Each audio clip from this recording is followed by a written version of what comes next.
Cher Soufiane, je suis ravi de vous accueillir parce que nous partageons beaucoup de centres d'intérêt et je suis fier aussi de vous accueillir parce que c'était en avril 2020, je crois que j'étais le premier ou en tout cas l'un des premiers à parler de votre ouvrage qui parlait du management à l'africaine, puisque c'est votre spécialité le management, et dont le titre était Lorsque l'Afrique s'éveillera, le management tremblera. Tout à fait. Pour paraphraser le célèbre Quand la Chine s'éveillera d'Alain Perfit.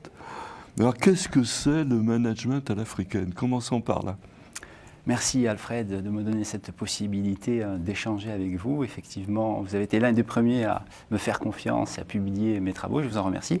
Alors pour répondre à votre question de manière assez synthétique et précise, le management à l'africaine, il repose sur cette volonté de valoriser les contingences locales, parce que comme vous le savez très bien, manager une entreprise à Dallas, ce n'est pas manager une entreprise à Damas. Il y a des spécificités à la fois culturelles, contextuelles, il y a un enracinement, il y a un savoir-faire, il y a des ficelles à appréhender pour effectivement répondre aux besoins à la fois des cadres, mais également des populations locales, être en prise avec des réalités. Et le management anglo-saxon a tendance à ignorer ces spécificités, à être un petit peu hors sol, d'où son inefficacité à la fois économique, mais également au niveau sociétal.